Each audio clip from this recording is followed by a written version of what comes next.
Douglas Fairbanks, Jr. in The Silent Men.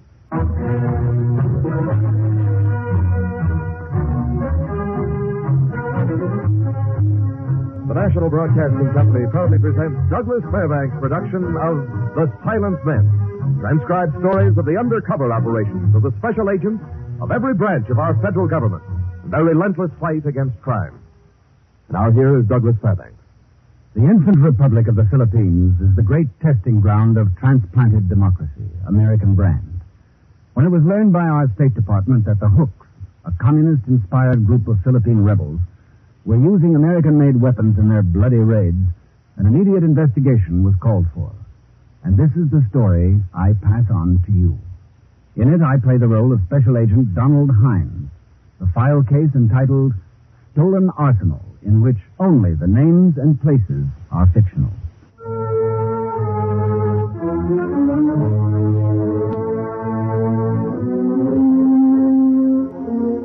Because I had served in the Navy in the South Seas, I was assigned to the job.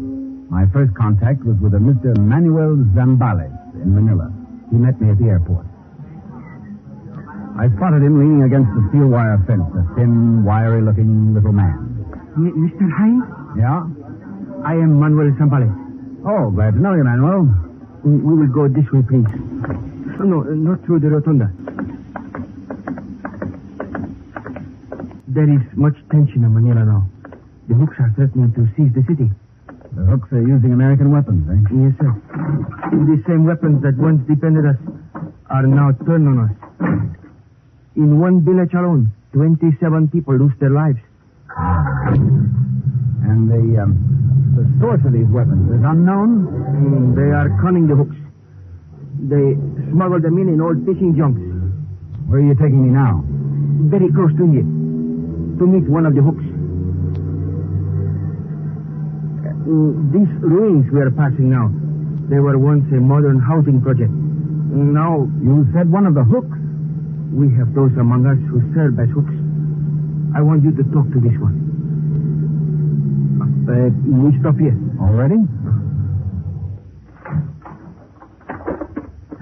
Watch your step.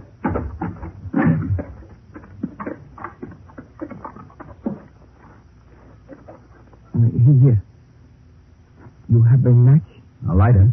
Give to me. Sure. So my face can be seen. We sit down and wait. Well, you're certainly cautious enough. I doubt it. We have lost too many of our best. Manuel? A girl? Yes. It is I. Who is with you? An American friend who has come to help us. I'm glad you came. We need help. Mari served the Philippine course. She is with the Hooks. Oh, that's a dangerous game for a girl to be playing, Mary. It is a game that must be played, senor. Mr. Hines had been sent by his government to look into the matter of the American weapons. Yes. American light and medium tanks and field guns. I have seen them unloaded on the coast near Lingayen. Any idea of the exact operation? A freighter unloads them out at sea into little boats, one piece at a time. Do you have any description of the freighter? No, I do not dare ask too many questions. Well, a good description of the freighter would make things a lot easier, you know. Then I shall go to Lingayen and get it. Manuel, no. Must be done, Mari. You are known. The Hooks. Cannot be helped. There is more at stake than one Manuel or one Mari. All that equipment has markings on it. If I could get those, I might know where they came from. Perhaps this photograph you gave me, Mari, they might help. Photographs? Let's see them. Need a little light here. Here is a good one of a 6-inch cannon. 1944 vintage. There's some markings on it. See if I can make them out. B4780.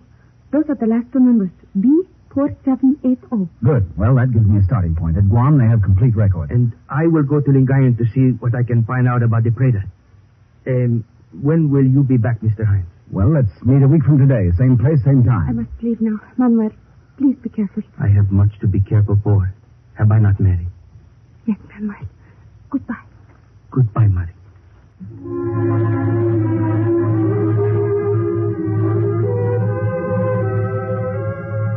The Philippine Army plane flew me to Guam. It was hot and muggy on the island, the prelude to a tropical monsoon.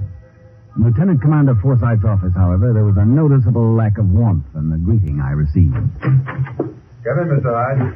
Thanks. I've been assigned to work on this with you, although my feeling is that this is truly a matter for the Navy. Well, I feel right at home, sir. I spent 5 years in the Navy. That was long ago.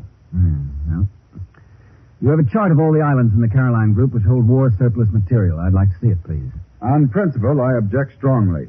It's most unusual to divulge information of this sort to a civilian investigator. These are most unusual circumstances, sir.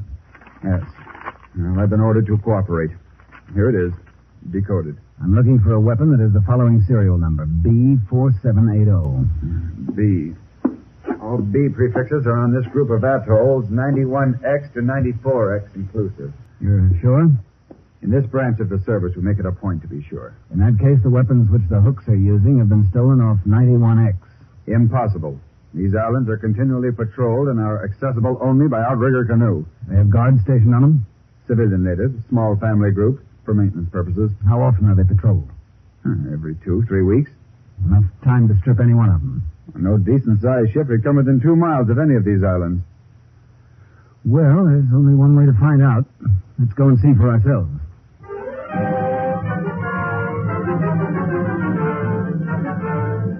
We loaded a fast patrol boat for a 5 or 6 day journey and headed for Truk. From Truk, we worked our way west. Everything was in order.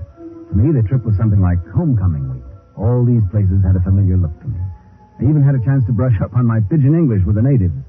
At Sorrel Islands, we began working our way back. We were approaching the small, uncharted groups of islands marked on my map as U.S. Territory X. Commander Forsyth ordered the engines stopped. This is a small one. 4 islands in this group, 91 to 94. Half-tracks, light tanks, field guns. All right, men. Lower the boat. All set? Come on.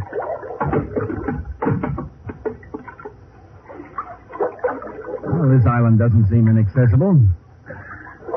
According to my chart, we should be heading into a sharp coral reef.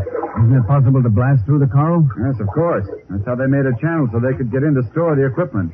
After they were through, they blocked up the passage again. Well, then they forgot to do this one. According to my information, it was treated the same way. You're not insinuating any breach. No, sir. Not at all. Not at all.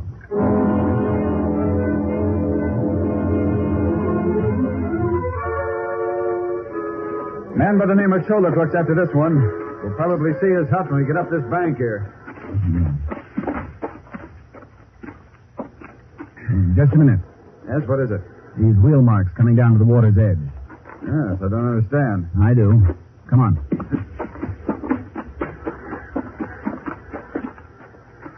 Cleaned out. 300 pieces of U.S. equipment. Disappeared. Wait till I lay my hands on this Cholak. There's his hut.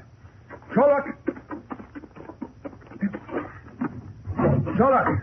Where are you, you thieving murderer? You're wasting your breath, Commander. He's either moved to another island or he's dead.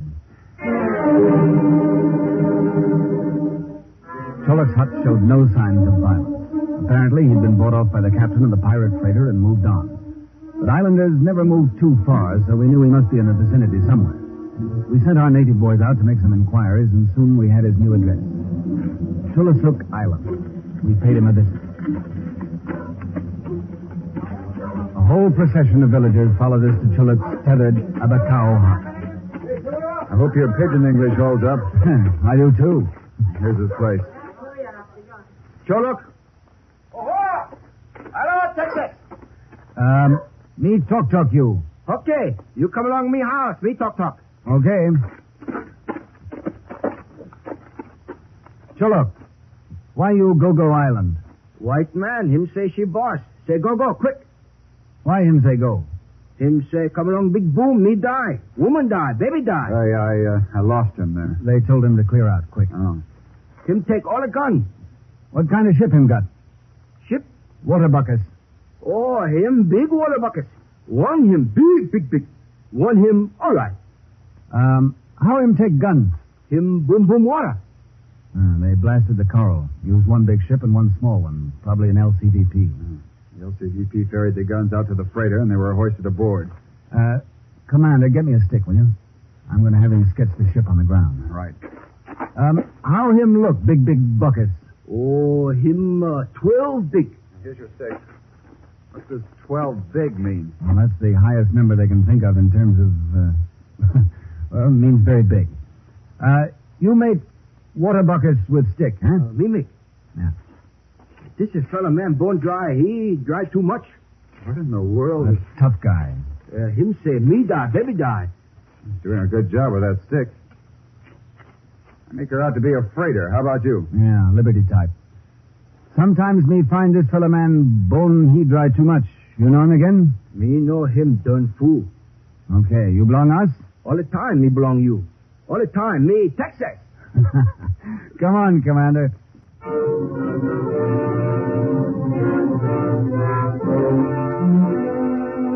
And that was the thread out of which a whole cloth was to be woven. Somewhere in the South Pacific was a freighter with a captain and crew daring enough to raid a United States arsenal. Forsyth was insistent that the whole area be put on an emergency footing. Even while he was waiting with me at the airfield for the plane that would take me back to Manila, he kept trying to make his point. I'd have had my way. I'd have closed off every sea lane, every avenue of approach. I know. But whoever raided that island would know it, too, and wouldn't come back. Our State Department wants to catch him to set an example to others who might get similar ideas. That's the civilian approach. I'm completely dissatisfied. Yeah. Well, that's my pilot. In my report to my superiors, I intend to recommend a much more direct action. The people in this area must learn once and for all. Sure. Anything you say. So long.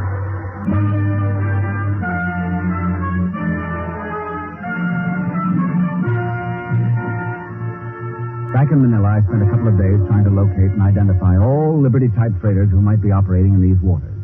I finished up with a list of 7 ships that I could consider worthy of further investigation.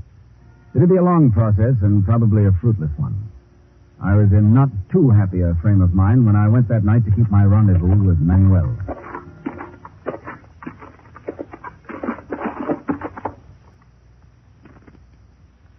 As Manuel had done, I snapped my lighter on so my face could be seen.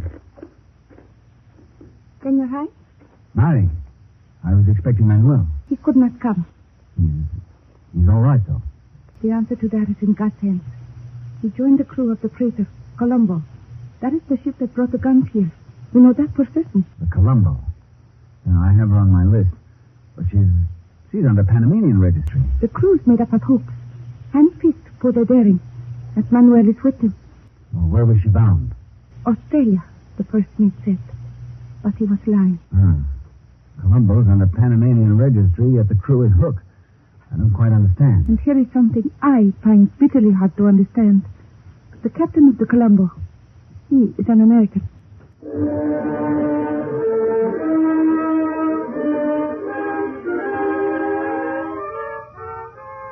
Next day, I made a transoceanic phone call to my chief in Washington. I asked for a full report on the Colombo. He called me back later with the information I wanted.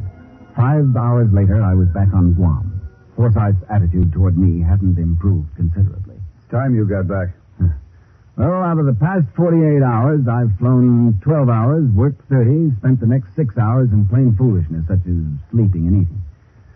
Well, I suppose it's the tropics. A guy gets lazy out here. All right, no speeches, please. What'd you find out? The name of the ship we're looking for, the Colombo, and the name of her American skipper, Captain Murdoch. Good. Hope she's heading this way. Let her get into U.S. trust territory and... According to my information, she's going to Australia. Send out some of your reconnaissance planes and see if you can spot her. Tell them not to show too much interest in her. Perhaps you'd like to issue the orders direct to them yourself. I'm sorry. Guess I'm a little over-anxious. You see, I found out the Colombo is under Panamanian registry, but she's American-owned and operated. Oh, one of those deals, huh? You know what I'd do if I could? Make some of these guys spend the monsoon season out here. Let them feel the 85-mile-an-hour wind and the rain that comes down on you like open penknives. Yeah. In the meantime, I have a plan that calls for immediate action. What's that? Some food, a shower, and a bath. I'm all in.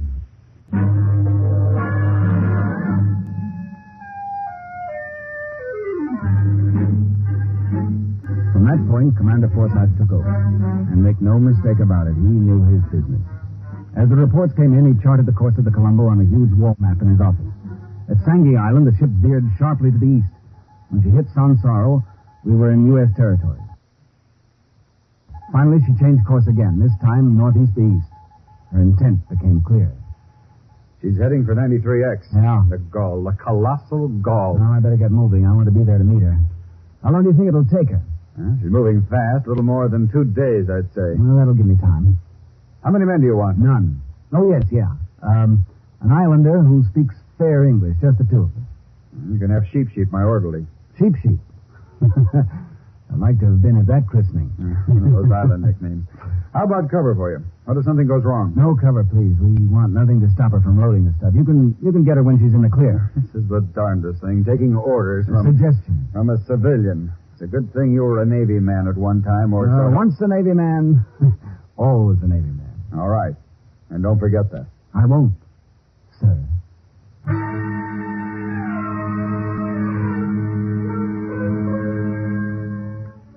Sheep, Forsyth's native boy, and I were flown to Forelet.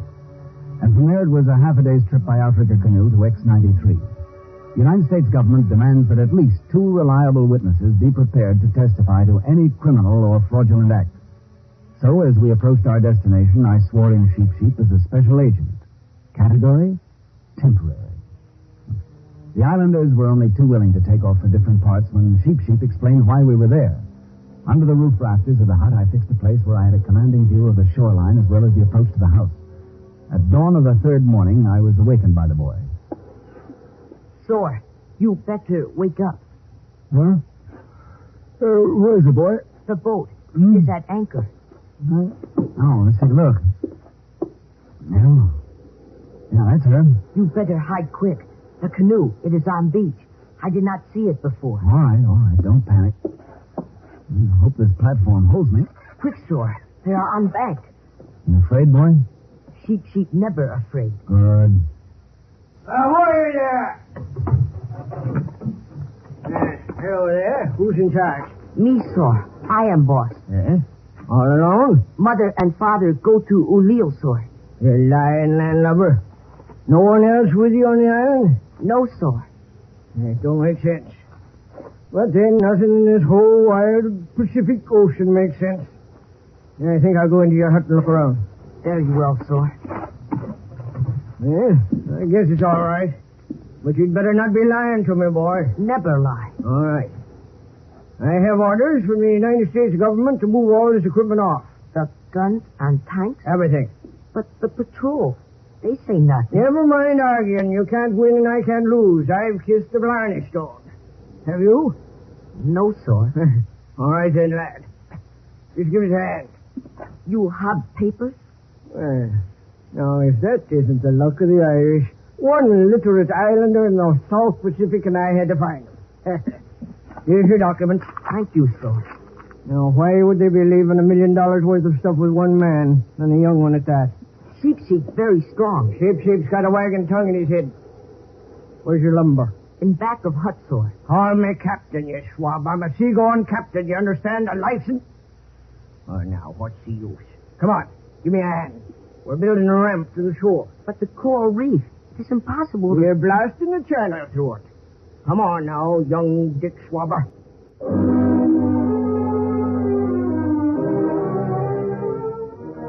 It was a smooth, clever operation, and the boy and I could testify to it all. The blasting of the coral reef to make a channel for the LCDP. Descriptions of the material as it was loaded and taken away. The hoisting of the stuff on board the Colombo. At dusk on the 4th day, Murdoch trudged up to the hut. Sheep had just started preparing the evening meal. Captain, I thought you had gone back to your ship. Yeah, I come back to tell you we were through here. But you'd better clear out soon. By tomorrow night, the planes will be dropping them new bombs on this place. Yes, sir. I surely go. Yeah. Smells good. What are you making for supper? Lapu. Uh-huh. Yeah, that's a heap of grub for one man. Sheep eat enough for his brothers, too. What's that? Maybe wind. Yeah. Well, I'll be shoving off. And mind you do, too. And you're not to talk to anyone about what's happened here. Here's a little something for your trouble. Money, sir. $10. Oh, thank you. Cut your lying, thieving talk, son. You was expecting at least $20. Now, weren't you? No, sir. No, sir. All right. Take care of yourself.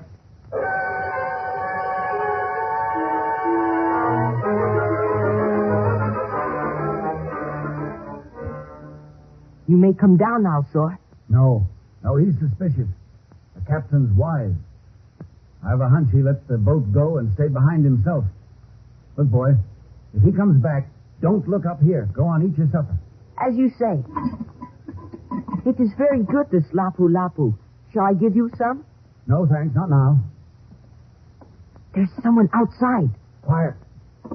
I thought maybe I'd have a bite with you after all, lad. Welcome, Captain. I heard boat go back, and I thought you... I'd gone back with it? Huh. Your friend is smarter than you are. The gun, sir. Why you hold it? That is to persuade your friend to come down. What do you say of that? There's no one there, Captain. No? Shall I shoot through the boards to prove it? No. One more chance. Are you coming down? All right, Captain. Saints of Ireland, a white man. Well, sit down, mister. Thanks. Maybe you care to explain. I always had the feeling that the lad was land, and I don't know why. Then when I seen the amount of food... what are you saying for yourself, mister? I've been living with this boy's people for a long time. I'm wanted in the States. That's true, Captain. Years and years. Oh, my. I was afraid it'd be a yarn like that. No, Captain. It's truth. Well, that's neither here nor there. Main thing is, you saw too much and you know too much. You'd better come along with me, both of you. Me? But I cannot... Come along. I don't know what I'm going to do with you, but whatever it is, it won't be good. Well, leave the boy stay here. This has nothing to do with him. Oh.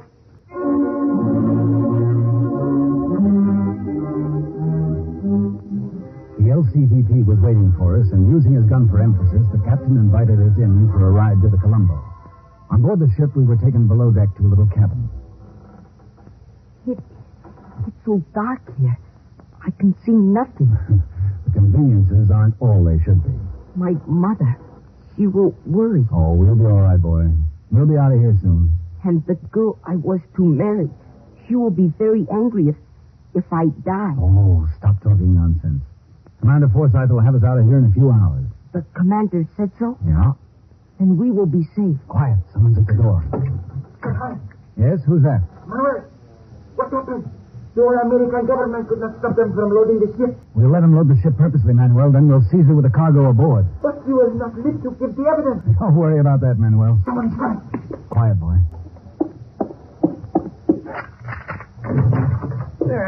Stay where you are, gentlemen. You needn't rise. Thank you.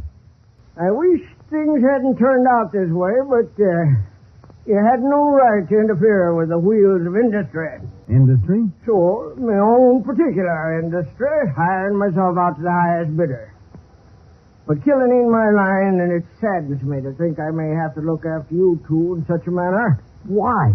We do nothing bad. Or it's them hooks. They got it in mind that you two are spies, and them hooks, they'd just soon kill a man as eat. Well, I can tell you a few things that may govern the action you take.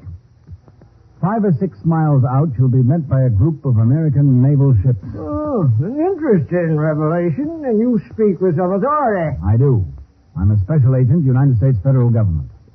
You got papers to prove it? I don't need papers to prove it. You'll know it soon enough. Well, I sure hate to mess around with the federal boys.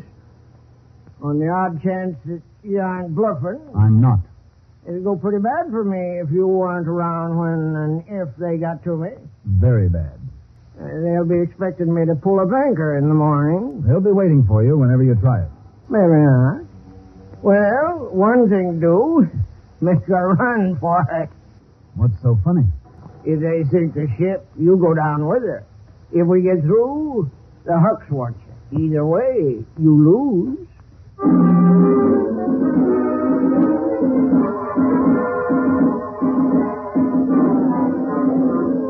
In 20 minutes, the ship was underway. Her engines picked up speed quickly. She was traveling fast and with no lights.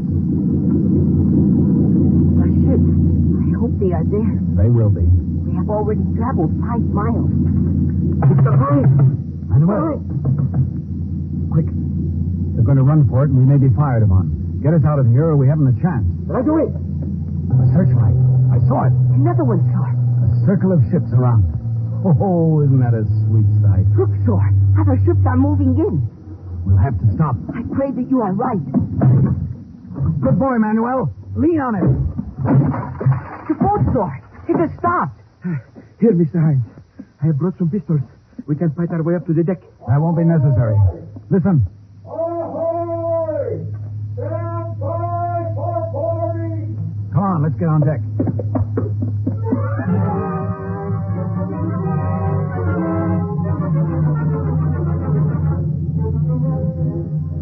We got to the bridge a little behind Commander Forsyth. Murdoch stood waiting for him, his feet planted wide apart. He was unarmed and smiling. You are in command? Lieutenant Commander Forsyth, at your service. Captain Jeffrey Murdoch, it's yours, sir. Your ship is in custody, sir. Yes. My compliments to you, Commander, for as fine a bit of maneuvering as I've ever seen. Thank you. Consider yourself under arrest, Captain. At your service. You'll do me the courtesy of not putting handcuffs on. My crew, sir, I wouldn't like them. Naturally. Come along, in.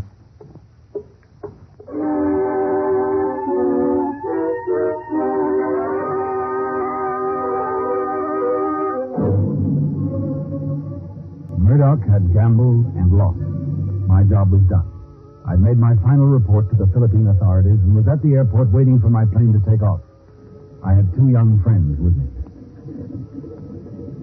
Someday, senor, you will come back and find the island at peace. I hope it's soon, Marie. You have done your share, Mr. Hines. Oh, I had a job. I was lucky enough to see it finished satisfactorily. You will be back someday? I'll be back twice. In the spirit, if not in the flesh. Twice, sir? Yeah. Once when Manuel gets his degree at the university. And the second time? When your first boy is named after me. That will be a fine name. Donald Hines Querido Manuel Julián El Ciore Zambales.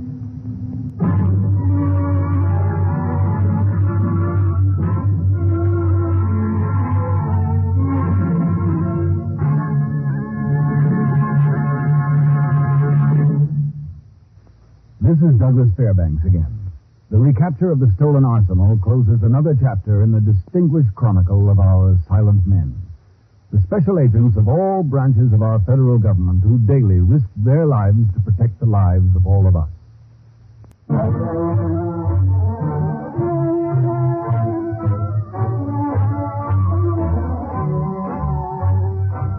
The Silent Men is produced and directed by Warren Lewis. Tonight's case was written by Lewis and Russoff and transcribed in Hollywood. Only the names and places were fictional. Featured in tonight's cast were Virginia Gregg, Jack Crucian, George Neese, Junius Matthews, and Jeffrey Silver. Your announcer is Don Stanley. Listen again next week and every week to other exciting cases involving the law enforcement adventures of the special agents of our federal government. For they are the Silent Men.